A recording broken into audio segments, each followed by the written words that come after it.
ولایت نیوز میں آپ کا خیر مقدم ہے۔ شہر علم و ادب لکھنؤ میں تاریخی عظیم الشان نہج البلاغہ کانفرنس۔ عربی زبان و ادب کا شاہکار، فصاحت و بلاغت کا اعلیٰ معیار ہے نہج البلاغہ۔ اعلان ولایت کے ایام میں کتاب ولایت سے واقفیت کی خاطر ادارہ علم و دانش نے عین الحیات ٹرسٹ، مرکز افکار اسلامی نیز دیگر دسیوں متحرک مذہبی و سماجی تنظیموں کے ساتھ مل کر تاریخی عظیم الشان نہج البلاغہ کانفرنس کا اہتمام کیا۔ اس کانفرنس کی کامیابی کے لیے گزشتہ 2 ماہ سے بھی زائد عرصے سے فعال تنظیموں نے بین الاقوامی نہج البلاغہ انعامی مقابلہ کیا، جس میں 1000 سے زائد افراد نے مختلف ممالک سے شرکت کی۔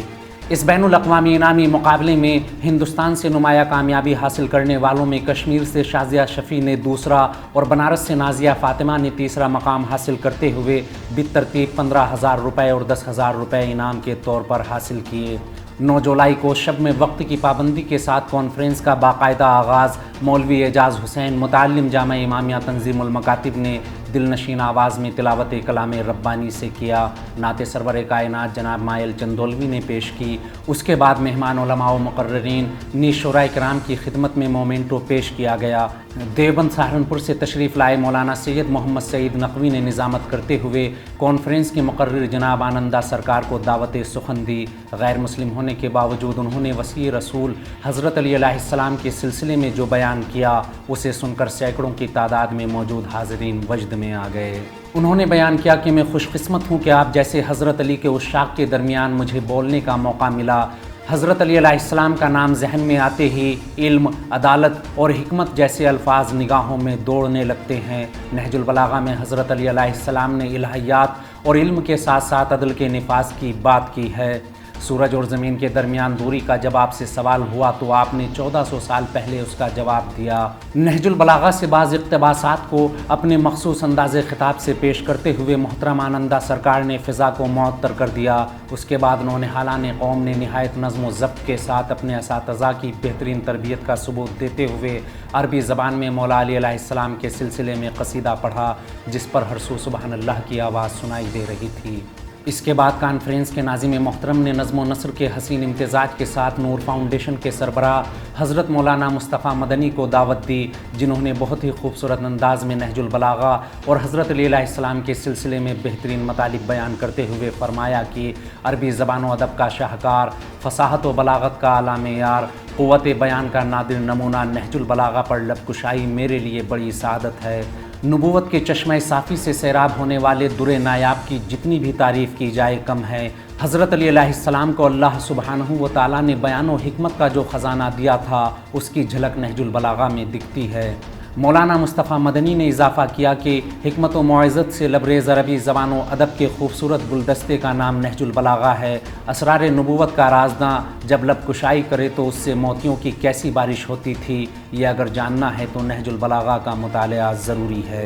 اس کے بعد فضا کو مزید علوی بنانے کے لیے استاد شاعر جناب سرور نواب سرور لکھنوی کے مصرع طرح نہج البلاغہ حرف امام الکلام ہے پر منظوم نذرانہ عقیدت پیش کرنے کے لیے جناب مائل چندولوی نے مائک سنبھالا تو اپنی دلکش آواز میں پرمغز و پرمعانی اشعار پیش کیے، جنہیں سن کر کثیر تعداد میں موجود حاضرین نے فلک شگاف نعروں کے ذریعے لکھنؤ کے دیدہ زیب تاریخی حسینیہ محمد علی شاہ کو نجف اشرف میں موجود حرم امیر المومنین سے مشابہ بنا دیا۔ کانفرنس میں مہمان مقرر بہترین صاحب قلم و زبان بمبئی کی مغل مسجد کے امام جماعت جناب مولانا سید نجیب الحسن زیدی نے اپنے موضوع نہج البلاغہ میں ولایت اور ولایت کے تقاضے پر عالمانہ انداز میں بیان فرمایا کہ جس طرح آج نہج البلاغہ مظلوم ہے، جس طرح علی مظلوم ہیں، اسی طرح ولایت علی بھی مظلوم ہے۔ ولایت علی مظلوم بھی ہے، مہجور بھی ہے۔ مسلمانوں کے درمیان اسی دن سے ولایت مہجور ہے جس دن سے غدیر میں اعلان ولایت ہوا۔ اب سے پہلے ولایت کے مفہوم کو غلط انداز میں پیش کیا گیا اور اس کے ساتھ ساتھ علی بن ابی طالب علیہ السلام کی ذات والا صفات کو محض ایسی شخصیت کے طور پر پیش کیا گیا جو ولی ہے، اس لحاظ سے کہ اس کا ورد کیا جائے، نعت علی پڑھی جائے، علی کے نام پر جھوم اٹھا جائے۔ اس لحاظ سے نہ ان کی ذات کو دیکھا گیا کہ یہ وہ ذات ہے جس کو نمونہ عمل بنا کر ہم دنیاوی زندگی کو بھی کامیاب بنا سکتے ہیں، اخروی زندگی کو بھی، نہ ہی اس کی کتاب کو اس لحاظ سے پڑھنے کی کوشش کی کہ اس میں ہماری مشکلات کا حل موجود ہے۔ مولانا نجیب زیدی نے ولایت کا تقاضا بیان کرتے ہوئے کہا کہ تقاضائے ولایت علی یہ ہے کہ سربلندی کے ساتھ جیو، سرفرازی کے ساتھ زندگی گزارو۔ نہج البلاغہ سرفرازیوں کا راستہ ہے۔ اس کتاب کی تعلیمات کو روح کی گہرائیوں میں اگر ہم اتارنے میں کامیاب ہو جائیں تو یقیناً ولایت مہجوریت سے بھی نکل آئے گی اور ہمارے سامنے ایک درخشاں مستقبل بھی ہوگا۔ مولانا سید نقوی نے نہایت خوش اسلوبی سے نظامت کرتے ہوئے مولانا صابر علی عمرانی کو اشعار پیش کرنے کی دعوت دی، جنہوں نے مصرع مذکورہ پر عمدہ اشعار پیش کیے تو فضا منور و معطر ہو گئی۔ معروف ادیب شعبہ اردو لکھنؤ یونیورسٹی کے سابق سربراہ جناب پروفیسر انیس اشفاق نے بھی اپنی تقریر کے دوران نہج البلاغہ کے خطبوں، خطوں اور قولوں کا تفصیل سے احاطہ کرتے ہوئے کہا کہ اس کتاب نور کے خطبوں میں کائنات کے اسرار کی ذکاوتوں سے بھری ہوئی تعبیریں نظر آتی ہیں۔ خطبوں میں عدل و مساوات پر مبنی ایک مثالی اور مکمل ریاست کا نظام موجود ہے اور اس کے قولوں میں زندگی کے بیرونی اور باطنی رموز کی بصیرت افروز تفسیریں کی گئی ہیں۔ اس طرح نہج البلاغہ کے مشتملات ذات اور کائنات کے ہر اس پہلو کو اپنے احاطہ تحریر میں لیے آئے ہیں جو انسان کی توجہ اور تجسس کا طالب ہے۔ علاوہ بریں نہج البلاغہ اعجاز بیانی کا اعجاز ہے۔ یقیناً اس پارہ بلاغت کو اگر ایک رسالہ دانش اور صحیفہ حکمت کہا جائے تو غلط نہ ہوگا۔ اس کے بعد مولانا سید حیدر عباس رضوی نے کلمات تشکر ادا کیے۔ مولانا موصوف نے مالک کریم کے شکر سے ابتدا کی اور کانفرنس میں شریک مہمان مقررین کے ساتھ بیرون شہر سے تشریف لانے والے مومنین و علماء کرام، لکھنؤ کے علماء، ذاکرین، شعراء اور طلاب و طالبات مدارس نیز مومنین و معززین لکھنؤ کا شکریہ ادا کیا اور صراحت کی کہ اگر ایسے ہی آپ کا تعاون شامل حال رہا تو سال میں 1-2 کانفرنس ضرور کی جائیں گی۔ مولانا سید حیدر عباس نے انعامی مقابلے میں شرکت کرنے والے برادران و خواہران کا خاص شکریہ ادا کرتے ہوئے بیان کیا کہ یہ ایک بہانہ تھا کہ ہم سب کلام امیر سے آشنا ہو سکیں۔ نہج البلاغہ کی دیدہ زیب طباعت کے علاوہ 2 اور کتابوں یعنی دستور زندگی اور کلام امیر، امیر الکلام کی اشاعت غیر معمولی کام ہے۔ اس کانفرنس کی صدارت ہندوستان کے بزرگ عالم دین جناب سرکار شمیم الملت مولانا سید شمیم الحسن صاحب نے فرمائی، جنہوں نے پیری کے باوجود کانفرنس کی اہمیت کو پیش نظر رکھتے ہوئے بنارس سے لکھنؤ کا سفر طے کیا۔ اپنی تقریر میں مولانا نے بیان کیا کہ ہمارے سرمایے کے سلسلے میں علمی و ادبی شاہکار کی حیثیت سے 3 کتب، ایک قرآن مجید، دوسرے نہج البلاغہ، تیسرے صحیفہ کاملہ، قرآن وحی الہی کا مجموعہ جس کا کوئی مسل لانے کی قدرت نہیں رکھتا، نہ لا سکا، نہج البلاغہ، باب مدینہ علم، امیر المومنین علیہ السلام کے خطبات و مکتوبات و کلمات کا مجموعہ اور صحیفہ کاملہ امام زین العابدین کی دعاؤں کا مجموعہ ہے۔ ان دونوں کتابوں کو ہم اس لیے اپنی ملت کے لیے سرمایہ افتخار سمجھتے ہیں کہ اس کی ایک نظیر بھی ارباب فکر و نظر اور اہل دانش نے پیش نہیں کی اور یہ دونوں الہامی فکر کا نتیجہ ہیں۔ الہامی فکر اس اعتبار سے کہ انسانی زندگی کی تمام تر ضرورتیں مجموعے کی شکل میں ہمارے سامنے آئی ہیں۔ انہوں نے کہا کہ باب مدینۃ العلم نے بقلم خود جو کتاب تحریر فرمائی تھی جو حالات زمانہ کے تحت صدحیف مفقود ہو گئی، اس کا حجم مورخین نے بتایا اونٹ کی ران کے برابر اور طول 70 ہاتھ کے برابر تھا۔ اگر یہ کتاب ہمارے استفادے کے لیے ہوتی تو کیا عالم ہوتا، اس کا اندازہ اس بات سے لگایا جا سکتا ہے کہ جب ایک مولا کے چاہنے والے نے کچھ خطبے اور کلام اکٹھا کر دیے نہج البلاغہ کی شکل میں تو اس کا کوئی جواب نہ لا سکا، اور شاید اس لیے بھی کہ نبی کے نائب کی حیثیت سے نبی کے کمالات کے حامل امیر المومنین علیہ السلام نے ضرورت کے مطابق اپنی فکر کا ذخیرہ ہمارے حوالے کیا تھا۔ یعنی مدینۃ العلم پیغمبر نے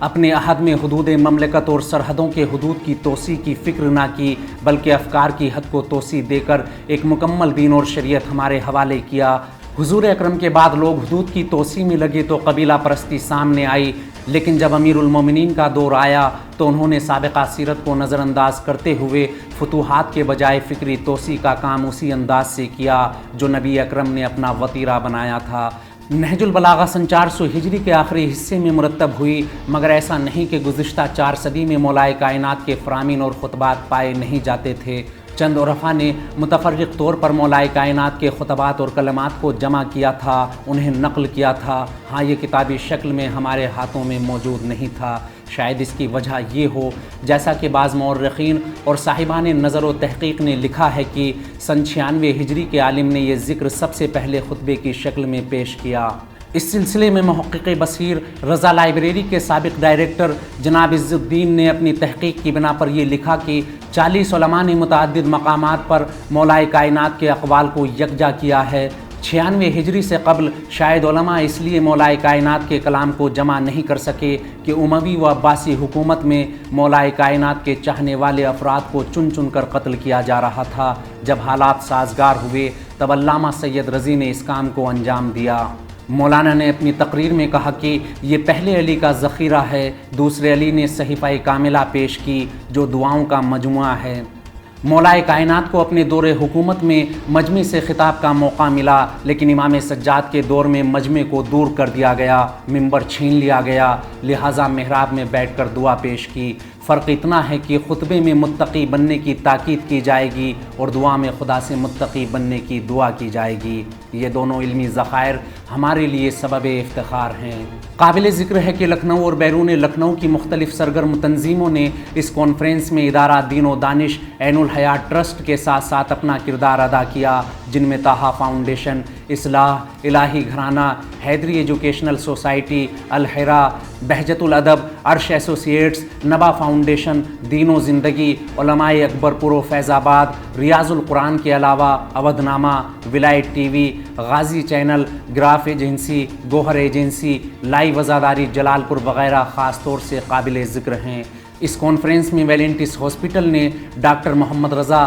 نیز دیگر ماہرین امراض کی موجودگی میں مفت میڈیکل کیمپ کا اہتمام کیا، جس سے مختلف مکاتب فکر سے تعلق رکھنے والے افراد نے بھرپور فائدہ اٹھایا۔ کانفرنس کے اختتام پر انتظامیہ نیز حسین آباد ٹرسٹ کا شکریہ ادا کیا گیا، جنہوں نے ہر ممکن مدد کی۔ اس کانفرنس میں مولانا سید محمد جابر جوراسی، مولانا سید صفی حیدر، مولانا سید میثم زیدی، مولانا سید رضا امام، مولانا احتشام الحسن، مولانا موسیٰ، مولانا غضنفر عباس، مولانا سید مشاہد عالم رضوی، مولانا عقیل عباس معروفی، مولانا سید ارشد موسوی، مولانا سید علی عباس، مولانا سید شاہد جمال، مولانا سید محمد حسنین باقری، مولانا سید تہذیب الحسن، مولانا فیروز علی بنارسی، مولانا سید محمد ثقلین باقری، مولانا سید محمد ابن عباس، مولانا سید عزادار حسین، مولانا سید منہال زیدی، مولانا قربان علی کے علاوہ سیاسی رہنما امیر حیدر، جناب محمد عباد، نیز جسٹس مرتضیٰ علی، سماجی کارکن جناب وفا عباس، جناب کفیل حیدر کے علاوہ